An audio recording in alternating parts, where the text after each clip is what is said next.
дојдовте. Поздрав во студиото за вести на 1 ТВ. Го почнуваме централниот дневник со секако информациите од почеток. Веројатно е познато дека ќе биде фокусот на папата, но и на вчера одржаните председателски избори и локални избори во две општини. Така е, значи вечерва ќе ги започнеме дневникот со утрешната посета на папата, кој што е еден многу необичен папа во историјата на папството во католичката црква.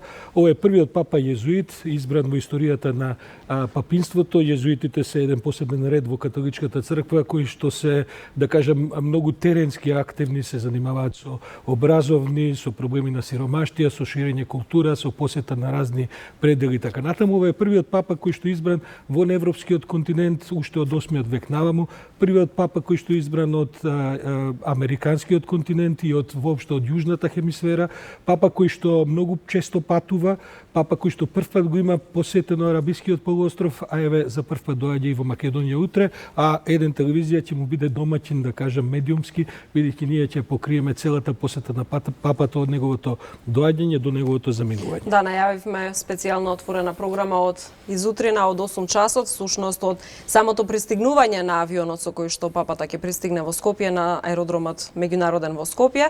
Веднаш штом ќе пристигне, веднаш штом ќе слета во нашиот главен град, почнува и отворената програма на 1 ТВ. Секако подготвуваме линковски вклучувања, но и разговори во студиото, сите детали за папата. Морам да ти кажам дека една од најинтересните информации која што јас ја прочитав денеска за папата, истражувајќи што се е забележително и вредно да се спомене, е тоа дека се консултирав со две колешки како точно да го преведеме оној израз од англиски на македонски. Папата, за да си ги плати студиите пред да се посвети на црквата и пред да се одлучи да стане човек од верата, всушност работел како вратар, односно како обезбедување во дискотека за да може да си ги плати студиите и дури еден период имали девојка. Така е. Да. Еве, имаме еден необичен папа во необична посета на Република Северна Македонија. Да, почнуваме секако со Форшпанот и потоа продолжуваме со централниот дневник.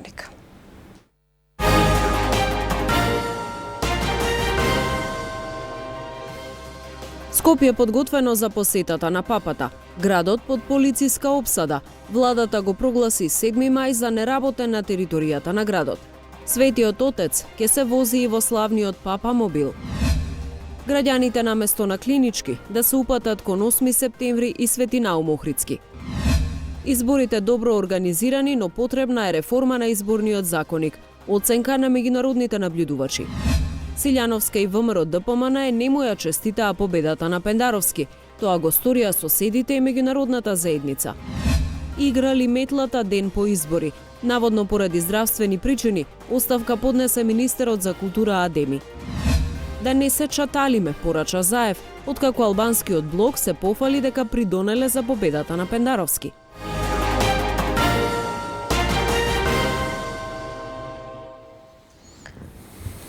Во пресрет на посетата на папата Франциск, МВР ги соопшти безбедносните мерки кои ќе бидат преземени како дел од протоколот за посетата на папата на земјава.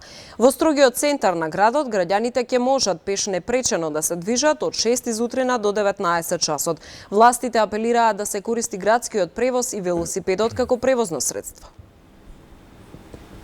Полицијата ќе го обезбедува Скопје повеќе од 10 часа, а граѓаните ќе можат слободно да се движат само во строгиот центар. Ова се дел од правилата кои мора да се почитуваат при посетата на папата.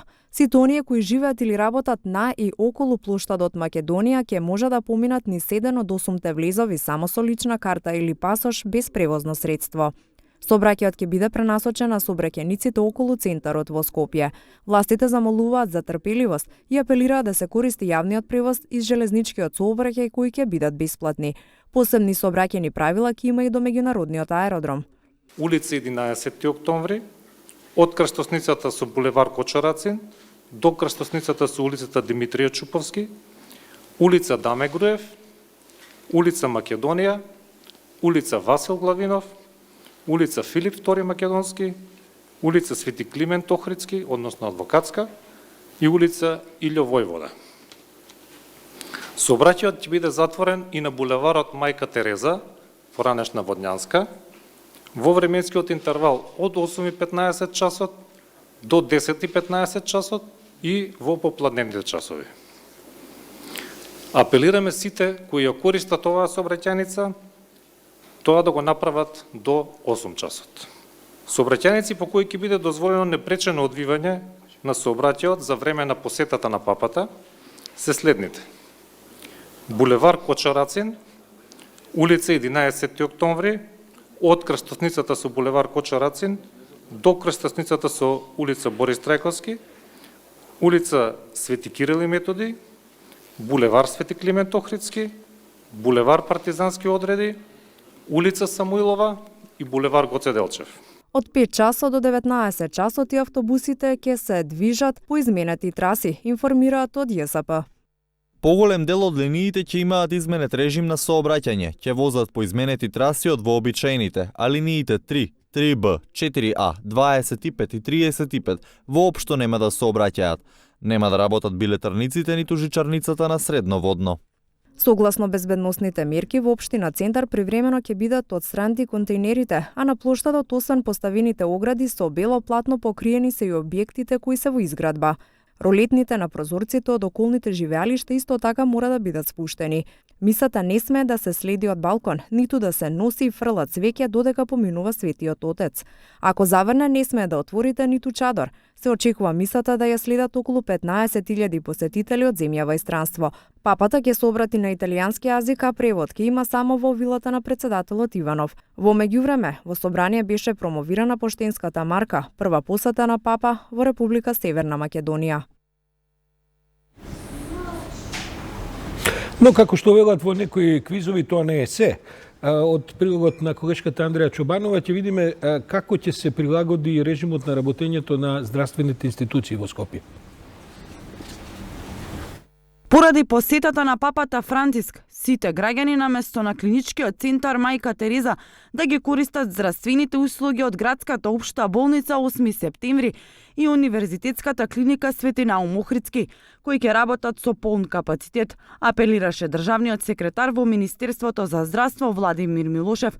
Во клиничкиот центар Мајка Тереза услуги ќе се даваат само во клиниката за детски болести и гинекологија, посочи Милошев. Апелираме до сите граѓани кои што во секој временски интервал ќе имаат потреба од медицинска услуга, а со цел побрзо да ја добијат истата, да се упатуваат во градската општа болница 8 септември и универзитетската клиника Свети Наум Охридски. Истовремено, универзитетската клиника по хируршки болести Свети Наум Охридски во центарот на Скопје ќе биде постојано достапна за граѓаните кои што ќе имаат потреба од каква било здравствена услуга од следниве области: општа и дигестивна хирургија, трауматологија, ортопедија, реанимација и интензивно лекување, урологија и неврохирургија. Овие две големи јавноздравствени установи, 8 септември и Свети Наум Охридски, утре ќе работат со полн капацитет и целосна мобилност со цел да одговорат на потребите на граѓаните. Клиничкиот центар останува отворен, што значи дека сите граѓани со итни потреби до кои нема да стигне апелот за користење на болниците Свети Наум Охридски 8 септември и кои сепак ќе се упатат кон клинички, ќе бидат прифатени и ќе добијат интервенција.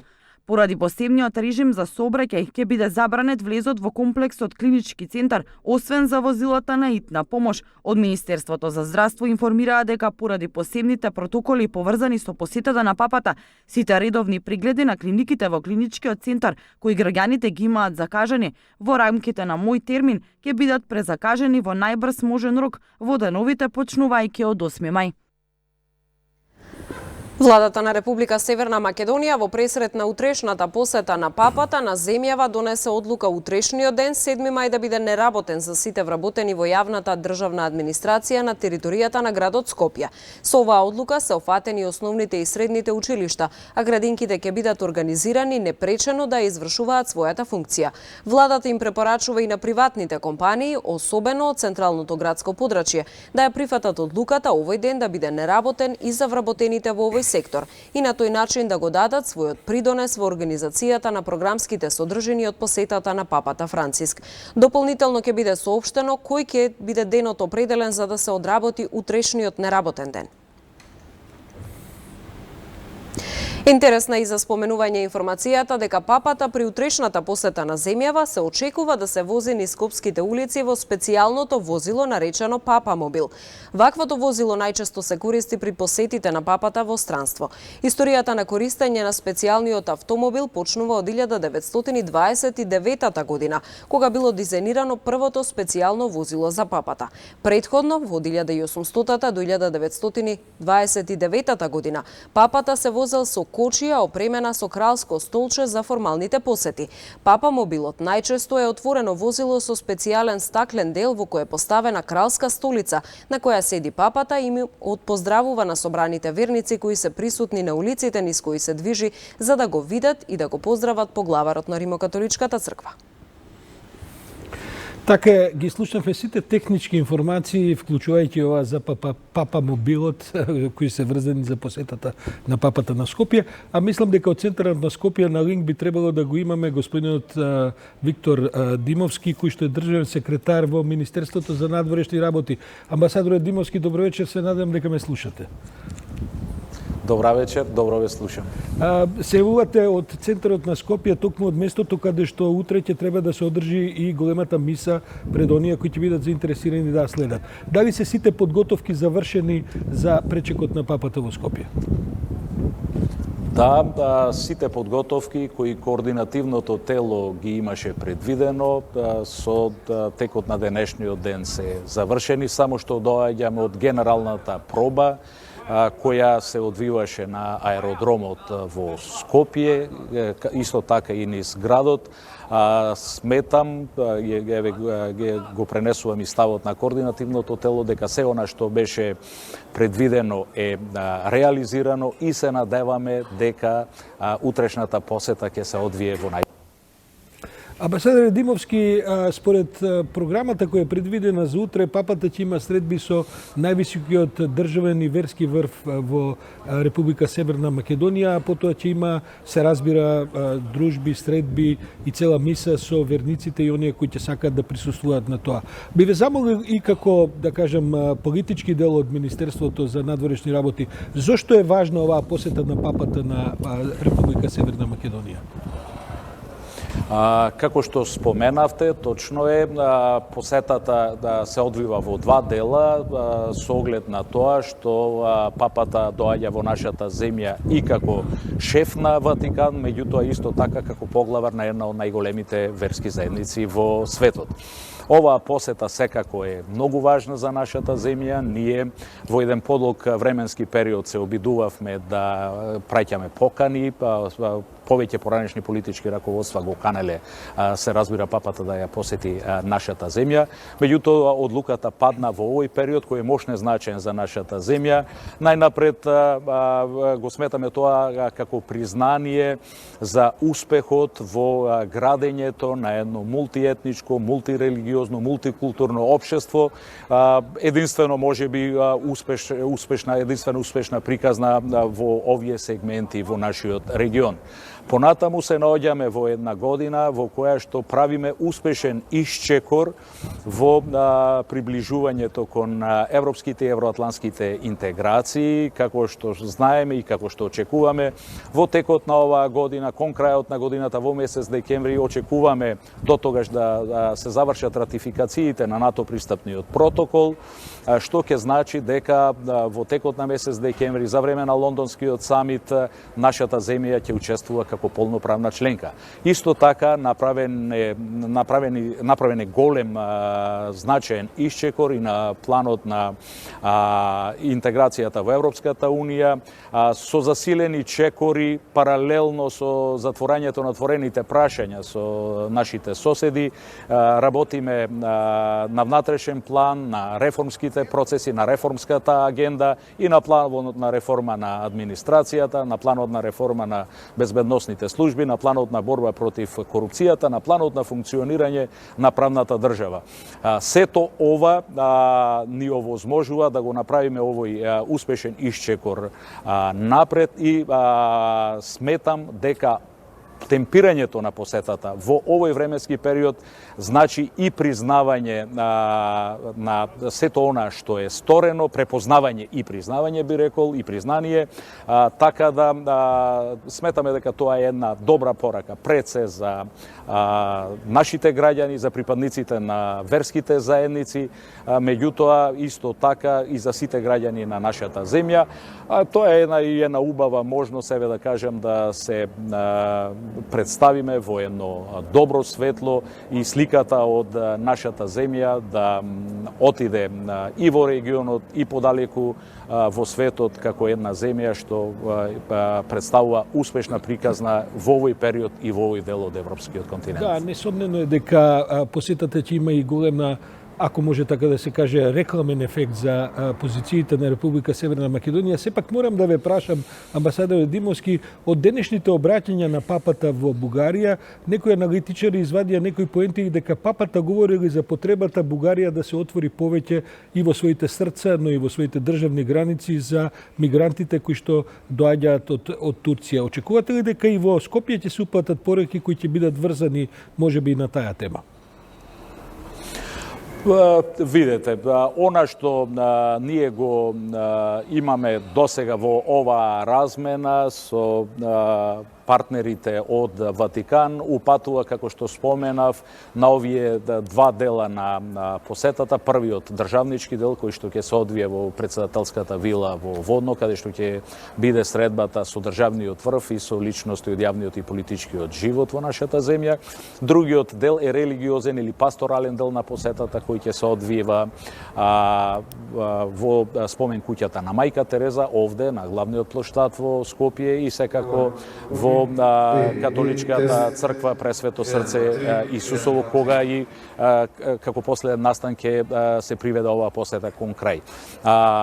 Папата во изминатиот период има покажувано грижа и за личности и за припадници на сиромашните, на ранливите категории, така да во тој контекст може да упати и таква порака. Меѓутоа, ајде да сочекаме да видиме да дојде во Скопје и да ги видиме кои ќе бидат неговите пораки. Амбасадоре Димовски, за крај само да ве прашам, бидејќи имате големо искуство зад себе, а и целата служба која што ја водите во Министерството за надворешни работи, исто така сме дочекувале овдека различни личности. Има ли некакви специјални барања, бидејќи добиваме впечаток дека Македонија, особено Скопје, се наоѓа под посебен режим? Има ли некакви необичности кои што само за папата се подготвуваат во смисла на протокол, дочек и така натаму?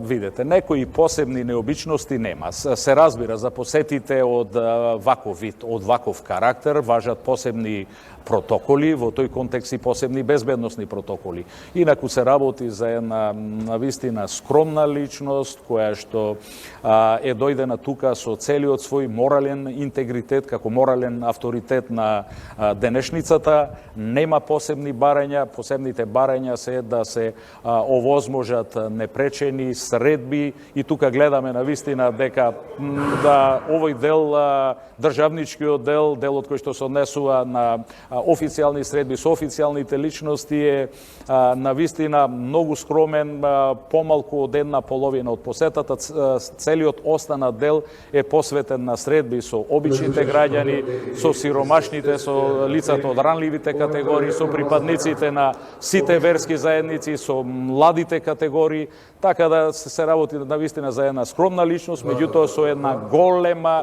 специфична тежина позади себе и мислам дека тоа е навистина еден вистински значаен бенефит за нашата земја и ако ми дозволите би искористил приликата да упатам и повик до нашите граѓани за што е можно поголемо, помасовно присуство, од друга страна и за едно малку поголемо трпение поради тоа што веројатно ќе има малце поголем застој при движењето, при комуникацијата едни со други, меѓутоа ајде да ја искористиме оваа прилика и да упатиме една порака до светот дека навистина паралелно со она што го градиме како мултиетничко, мултикултурно, мултирелигиозно општество, ние сме спремни и суштински да зачекориме во Европа, да не бидеме само географски дел како што досега не третира, него да покажеме дека можеме да бидеме и суштински дел на Европа.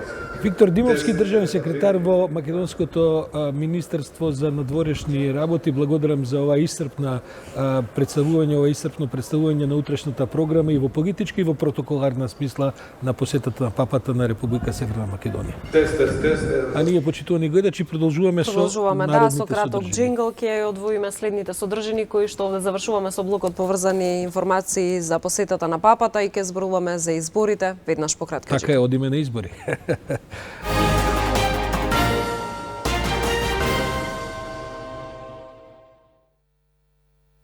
Ова е втората тема на која што го ставаме фокусот денеска секако. Почна ли да игра метлата во владеачката гарнитура? Ден по председателските избори веќе падна и првата оставка. Од Министерството за култура си заминува министерот Асаф Адеми. Според образложението, оставката ја поднесувал поради здравствени причини. Падна првата оставка. Министерот за култура Асаф Адеми си оди од министерската фотелја поради здравствени причини и во консултации со партискиот лидер Африм Гаши, заминувањето од функцијата Адеми го обзнани во партиското седиште. По животот пред се важно е образот. Денес сум овде пред вас и пред сите граѓани исто како што бев и пред да станам министер. Немам потреба ниту да се кријам од никого, ниту пак да се жалам од никого. Зборувавме за правда и јас владеев праведно. Зборувавме за транспарентност и јас владеев транспарентно.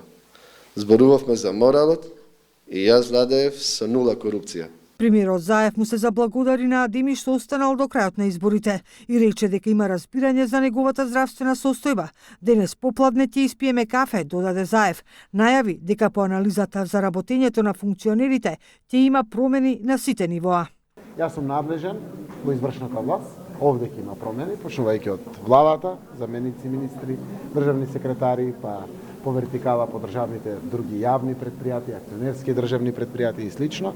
Но истовремено ќе правам промени таму на друго место каде што сум надлежен, а тоа е председател на Социјалдемократскиот сојуз. Имаме намера и овде да направиме одредени промени со одредени носители на функции на локално и на централно ниво. Сето заедно имам намера, заради тоа што партијата добила одговорност да ни се органи тела на политичката партија, но и ни се органи тела на државата, како што постојат пред се парламентот, кој што ја бира владата и владените представници во еден најбрз период да се направат промените, заради тоа што време е за работа. За метлата на Заев, денеска министерот за информатичко општество Дамјан Манчевски рече дека доколку и него го зафати, ќе ја почитува одлуката на премиерот. Со сигурност додаде дека на списокот ќе се најдат сите оние кои земаат плата, а не одат на работа. Субјективно е нормално прашањето. Јас сметам дека секојаш сум можел повеќе, ама главниот е судот на граѓаните. Апсолутно кај него е одлуката, што и да одлучи, апсолутно согласувам со таа одлука. Заев најави дека на листата за смена ќе се најдат функционерите кои не сработиле ништо во своите ресори и оние кои биле критикувани од медиумите. Собраниската седница на која ќе биде инаугуриран новоизбраниот председател Стево Пендаровски ќе се одржи во недела на 12 мај. Пред народните избраници Пендаровски ќе даде свечена изјава со што и официјално ќе го започне мандатот и ќе стане петиот председател на државата. Пендаровски, кој беше поддржан од СДСМ и коалицијата на вчерашниот втор круг од председателските избори, освои 436.212 гласа, односно 51,66% од гласовите на граѓаните кои излегоа на гласање.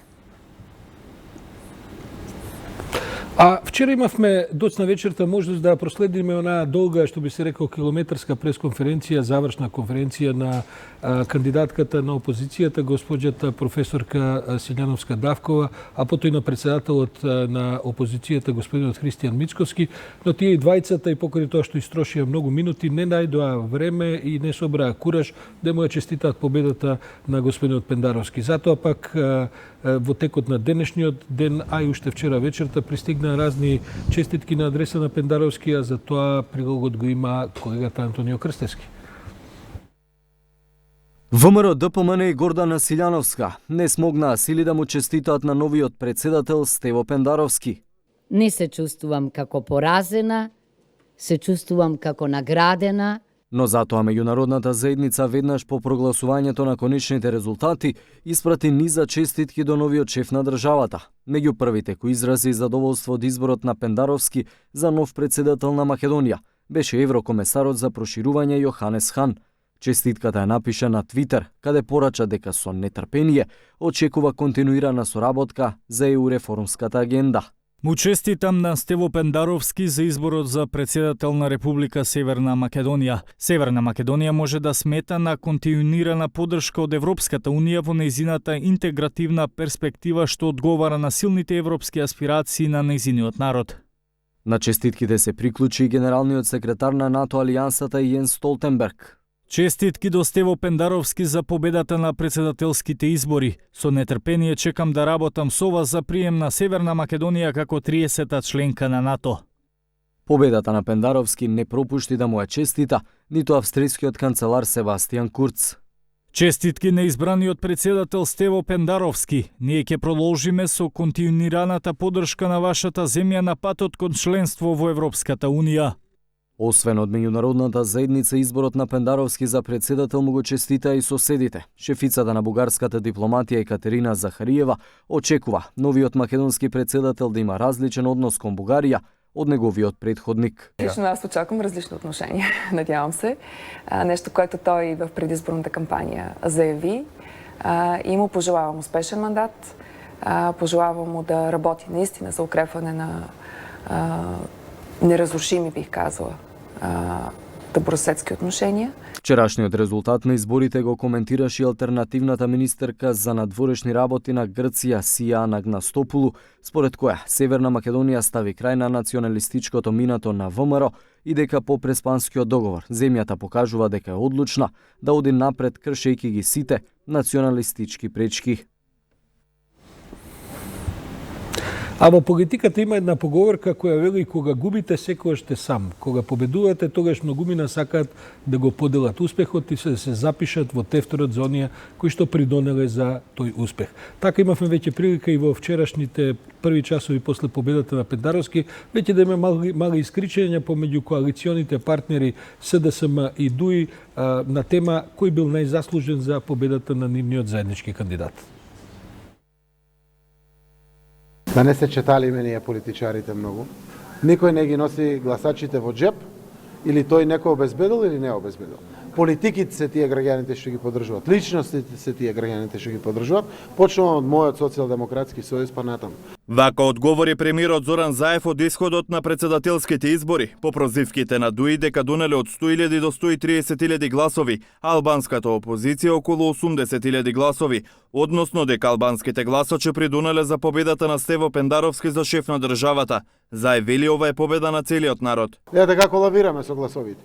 ОП некаде 440 на парламентарни избори, не си на граѓаните на 323 на првиот круг, сега ни дадува поддршка од 440.000 без малку 435.000, не знам колку е конечниот резултат, така да граѓаните си ја знаат својата работа, дури ние кога мислиме, политичарите дека тие не знаат, тие знаат. Многу се и тие одлучуваат согласно интересот свој, согласно интересот на своето семејство, на своите деца и на својата земја. Така носат одлуки. Сите дадоа придонес. Јас синоќа знаете дека се заблагодарив на активистите, на политичките партии, на лидерите, на сите 31 политичка партија. Но се заблагодарив и на гласачите на господинот Глерин Река, на двете опозициони партии, заради тоа што покажаа државна одговорност. Токму Артан Груби на Фейсбук напиша дека ДУИ избира председател, собраниски спикер и премиер. Груби во отвореното студио 1 на 1 ТВ потенцираше дека албанските гласачи биле пресудни одлучувачки и определувачки, а особено тие на ДУИ за изборот на Пендаровски, но го искритикува победникот на председателските избори. Кој што очекував дека исто така ќе му се заблагодари на господинот Ахмети при вечерашното обраќање, можеби не се присети на тоа, но верувам дека резултатите ќе го потсетат и сметам дека секој граѓанин на нашава држава ја цени државничката улога на господинот Ахмети и улогата на ДУИ како партија не сиве во овие години и веќе ја препознава определувачката одлучувачката и пресудната улога на Ахметина Дуи во било кои избори, било тоа да се и за председател на собрание, мислам во собранието, дали се тоа локални, се покажи во Охрид, дали се тоа председателски или парламентарни. Во вториот круг од трката, шефовската фотелја на државата ја освојува Стево Пендаровски со 436.212 гласови, односно 51,66%. Неговата против кандидатка Гордана Силјановска-Давкова доби 377.713, односно 44,73% од гласачите. Разликата меѓу двајцата председателски кандидати е безмалку 58.500 гласови, повеќе за Пендаровски. Тој во втората изборна трка за разлика од првиот круг освои повеќе од 110.000 гласа, а Силјановски имаше речиси 60.000 гласови повеќе. А денеска антикорупционерите на седница расправаа за приговори поднесени во врска со изборите, при што беа констатирани 2 прекршувања. Во меѓувреме, опозицијата достави нови документи до комисијата со барање да ги истражува аферите кои се припишуваат на власта. Општина Куманово го прекршила законот за спречување на корупција со тоа што му дозволила на Стево Пендаровски во време на кампања да ја користи салата во која се одржуваат седниците на Советот. По приговор од ВМРО ДПМН, антикорупционерите утврдиле дека станува збор за државен имот кој бил доделен на општината на користење. Во позадина на сликиве во зидот постои и амблемата, грбот на општина Куманово, што докажува дека не е сала за користење и на другите партии или друштва. Првиот човек на општината пак тврди дека за објектот се водат имотно правни спорови, а го користат и други правни лица.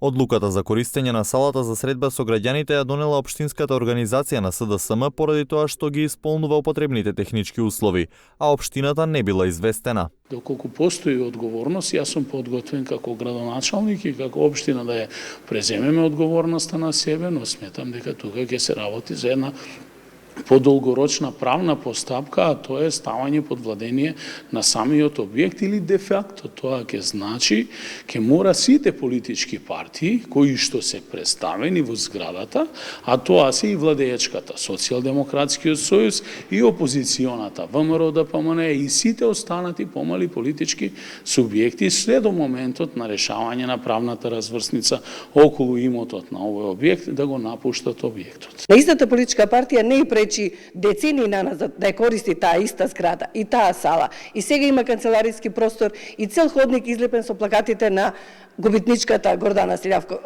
Давкова Силјановска, не и пречеше цела кампања, а кога тоа го користи некоја друга политичка партија која беше предвиден и еве сега реален победник, тогаш се користат со сите средства и притисоци. На истата седница антикорупционерите утврдија дека и директорот на Агенцијата за храна и ветеринарство го прекршил законот за спречување на корупција со прекинување на работниот однос на едно лице во текот на изборната кампања. Во меѓувреме, пред почетокот на седницата ВМРО ДПМН е побара од комисијата да ги истражува аферите во кои според нив се опфатени челниците на власта. Опозицијата ги достави своите индиции до архивата на антикорупцијска. Ние ги поддржуваме и охрабруваме антикорупционерите, целата антикорупцијска комисија да стават крај на корупцијата во нашата држава, но и во владата и буквално да бидат прочешлани сите политички чинители во Република Македонија, за конечно во Република Македонија да се стави рез и во иднина да може да се почне од почеток. Во врска со изборниот процес, антикорупционерите разгледуваат 3 приговори поднесени од опозицијата, од кои беше прифатен само едниот за општина Куманово. Останатите 2 за општините Велес и Шуто Оризари беа одбиени поради тоа што не беа потврдени индициите наведени во нив. Елена, какви изборни времења дојдоа, главниот проблем на изборите да биде кој е користел салата во општинската зграда во Куманово.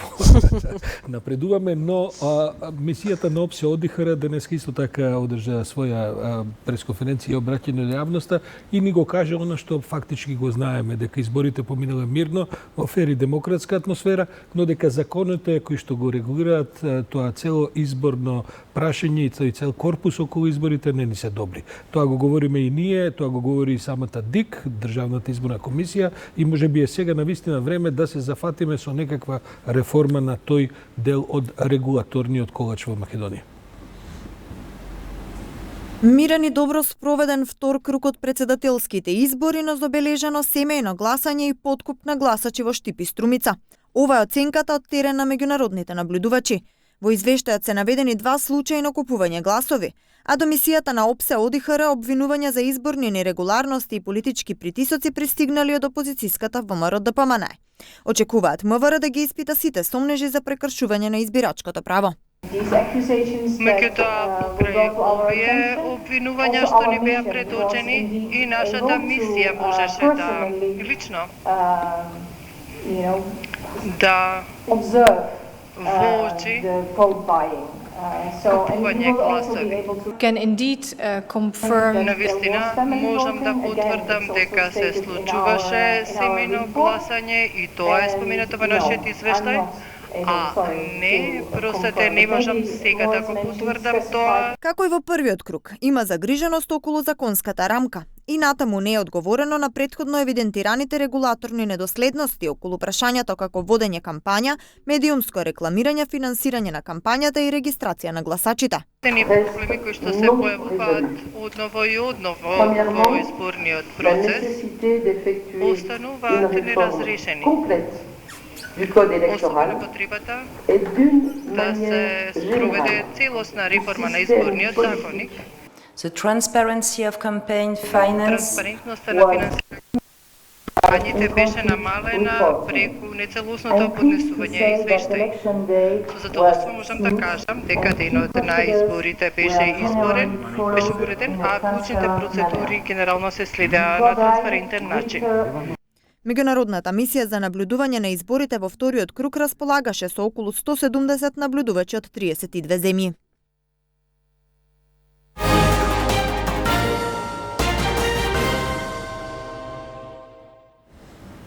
Кривичниот совет при Основниот суд Скопје 1 Скопје ја укина мерката притвор на Сашо Мијалков, која ја доби по изрекувањето на пресудата за предметот Титаник 2 на специјалното јавно обвинителство и му одреди мерки на предпазливост да се јавува во судот, а привремено му е одземена патната исправа и не смее да ја напушти државава ниту со лична карта. Како што соопштија од Основниот суд Скопје, постапувајќи по службена должност во кривично правен предмет против Сашо Мијалков, согласно Кривичниот совет при Основниот суд Скопје 1 Скопје. Донесено е решение со кое се укинува мерката куќен притвор за обвинетиот, определена со решение на Апелацијскиот суд Скопје од 28 март 2019 година. А екс-премиерот Никола Груевски набрзо може да се спаси од затворската казна за случајот Тенк, бидејќи предметот е испратен до Врховниот суд, докаде што Груевски поднесе жалба за вонредно преиспитување на пресудата. Ова значи дека Кривичниот совет на Врховниот суд, на чело со Јово Вангеловски, може да одлучи да ја укине пресудата и случајот да го врати од почеток, што би значило ослободителна пресуда за Груевски, бидејќи делото за кое се гони ке застари. Предметот за Тенк со месеци не пристигнуваше во Врховниот суд, бидејќи беше во апелација, каде што се одлучуваше по жалбата на обвинетата Гордана Јанкуловска. Судот подсетува дека неколку пати се обратил до Врховниот суд со предлог да се достават фотокопии од предметот по кој постапуваше апелациониот суд за да не се одлоговлекува постапката, но не добиле повратен одговор, информираат од Кривичниот суд. Груевски за набавката на Мерцедесот од 580.000 евра беше осуден на 2-годишна затворска казна, па во моментот кога требаше доброволно да се пријави во затвор, тој избега во Будимпешта. Иако ова засега е единствената пресуда со затворска казна за Груевски, сепак истата да се укине, сепак не се очекува Груевски да се врати во државата, бидејќи може да заврши во притвор како осомничен во повеќе предмети на СЈО. А Врховниот суд ги укина пресудите за случајот со кодно име ликвидација. Предметот кој е поврзан со убиството на Лазар Милошевски од 2005 година во Велешко Ореше повторно ќе почне од почеток. Вкупно 8 лица беа осудени за различни кривични дела. Меѓу осудените беше и новинарот Томислав Кежаровски, кој првично доби казна затвор од 4 години и 6 месеци, која потоа му беше намалена на 2 години затвор. Кежаровски во 2013 година беше осуден за откривање на идентитетот на заштитениот сведок во случајот Ореше во текст во списанието Репортер 92, со што според судот му го загрозил животот. Кежаровски помина 5 месеци во притвор во истражниот затвор Скопје, а потоа беше во домашен притвор. Во овој случај осудени на правосилни казни беа и обвинетите Иле Танев, Валентин Зафиров, Борис Николовски, Ивица Ефремов и Сашо Лазаревски.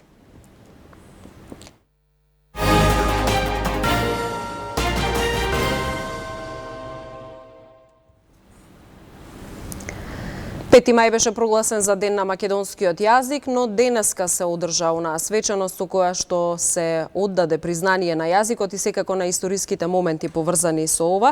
Значајно е да се споменат секако и изјавите кои што беа дадени денеска, но јас ќе истакнам овде за почеток изјавата на Трајко Стаматовски, најстариот жив македонист во моментов, кој што денеска го прославил својот 94-ти роден ден, ако ти се верува, да.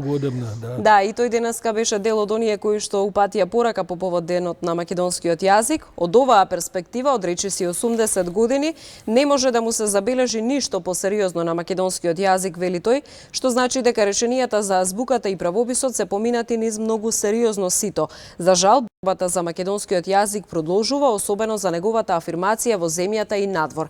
Ова го вели најстариот жив македонист Трајко Стаматовски, еве што порача и другите присутни.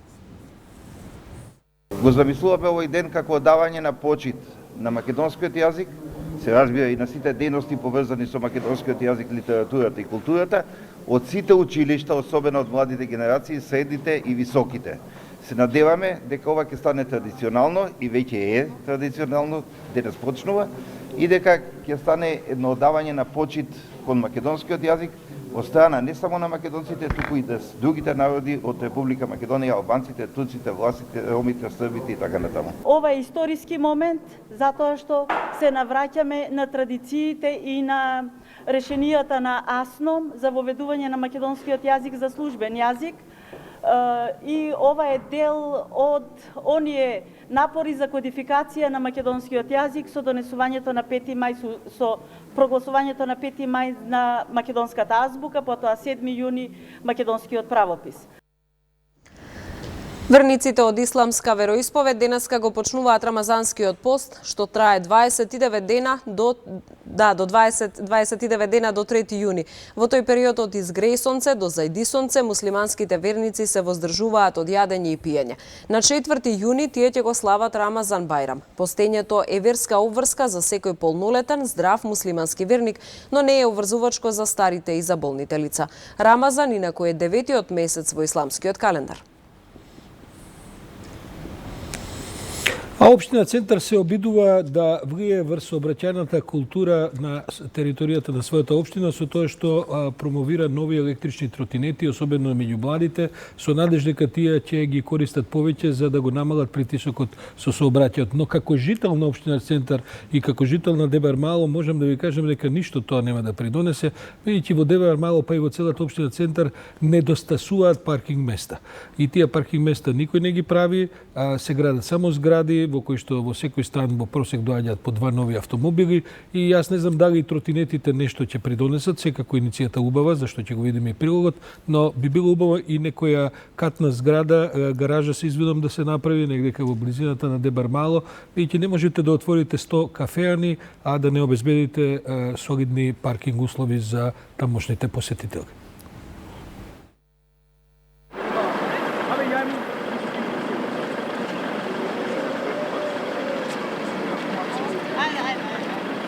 Како да ги привлечеме младите да се едуцираат за совесно паркирање? Продолжи кампањата Паркирај совесно, каде младите ќе можат да земат голема улога во поправање на сообраќајните неправилности. Пред средното училиште Орца Николов, председателот на јавното претпријатие на паркинг Скопје Васко Кичевски, ги промовираше новите ексклузивни електрични тротинети со нов софистициран дизајн. Втората фаза ја почнуваме од денеска. Се со цел да со тоа што го научија да го видиме во пракса, учениците заедно со контролорите на градски паркинги и паркинзи на Општина Центар и Министерството за внатрешни работи ќе искочат на терен и ќе ги предупредат оние кои што се непрописно паркирани, а пак ќе ги пофалат оние кои што се прописно паркирани. Се со цел да видат какво влијание имаат непрописно паркираните на целиот сообраќај во градот Скопје. За да потикнеме и алтернативен начин на движење, со помош на Козун успеавме да обезбедиме сегуеи со кои што ќе се движат учениците и со целата поента е ние да успееме со алтернативен начин на движење да потикнеме градот, да го намалиме сообраќајот и со тоа да влијаеме на животната средина. Кампањата започна уште минатата година со посети на неколку од средните училишта во Скопје, со цел да се посетат младите за пропустите во скопскиот сообраќај. Учениците подоцна беа и тестирани за тоа колку научиле од обуките за сообраќајот. Тротинетите покрај тоа што се практични, придонесуваат и кон намалување на загадувањето како и подобрување на еколошката средина. Откако Скопје на неколку наврати беше прогласен за најзагадениот град во Европа, властите спроведоа кампањи и активности како и во средните училишта, така и по коловозите на Скопје.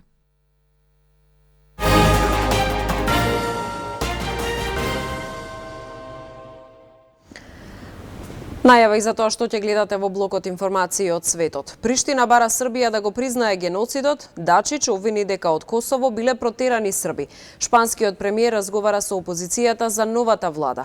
Во Нигер експлозија на цистерна со гориво, 55 мина загинати.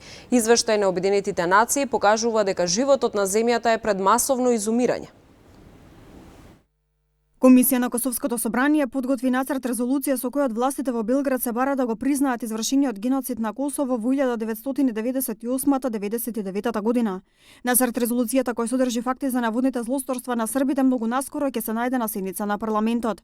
Српскиот министер за надворешни работи Ивица Дачик реагираше по повод најавите на Приштина и обвини дека првпат во историјата се случува терористи кои имаат протерано еден народ да ја обвинуваат таа држава за геноцид. Шефот на српската дипломатија истакна дека покрај таксите што ги воведе Приштина, овие нови чекори се јасен показател дека на лидерите на Косово не име ниту до преговори, ниту до компромис. Шпанскиот премиер во технички мандат Педро Санчес денеска се сретна со лидерот на конзервативците Пабло Касадо во рамки на напорите да формира нова влада. Социјалистичката партија на Санчес освои најмногу гласови на изборите на 28 април, но не освои мнозинство во парламентот, поради што ќе мора да направи коалиција со други партии за да формира влада. И покрај тоа што конзервативната народна партија на Касадо загуби повеќе од половина пратеници во парламентот, таа е се уште водечка опозицијска сила во шпанскиот парламент. Најмалку 55 лица загинаа во експлозија на цистерна со гориво во Нигер, објавија властите во Нијами. Се очекува бројот на жртвите да се зголеми бидејќи неколкумина повредени се наоѓаат во критична состојба. Властите во Нигер веруваат дека експлозијата се случила откако цистерната се превртела на бензинска пумпа. Бројот на вакви несреќи во Западна Африка е голем, бидејќи сиромашните жители неретко ги ризикуваат сопствените животи за да дојдат до гориво. Човековите активности во блиска иднина би можеле да предизвикаат изумирање на околу милиони растителни и животински видови, предупредува нацрт извештајот кој денеска го објавија Обединетите нации. Масовни изумирања во минатото секогаш биле предизвикани од катаклизмични настани од големи размери, но овој пат причината е човекот. Најважни причини за тоа што се загрозени четвртина од сите познати видови растинија и животни се претерана конзумација на ресурси, лов, сеча на шуми и емисии настанати со согорување на фосилни горива. Во извештајот се истакнува дека околу 75% од копното, околу 50% од реките и езерата и околу 40% од сите мориња и океани веќе покажуваат сериозни знаци на пропаѓање, предизвикано од човековите активности. Од 1980 година до денес емисијата на стаклени гасови предизвикани со согорување фосилни горива се удвои, а просечната температура е зголемена за најмалку 0,7 степени Целзиусови. Неопходно да се спречи уништување на шумите и деградација на земјиштето, заштита на океаните и морскиот свет, особено поголема свест за штетност од пластиката и да се спроведе Парискиот договор за запирање на климатските промени. Извештајот на експертската група на Обединетите нации објавен вчера по еднонеделни преговори на 132 држави во Париз дава мрачна слика за еднината на човекот. После информациите од светот, знаете дека одвојуваме минути и за информациите од спортот. Колегата Дамјан Николовски е веќе со нас во студиото. Еве, ашкам по телефонот да најдам што се случува со вечното дерби мзата работнички. Играа попладнево, како помина? Предмалку заврши надпреварот воена Сандански, убедлива победа на мзата Скопје аеродром со 22 разлика. Добро знам некои навивачи на работнички кои ќе бидат разочарани. Сигурно.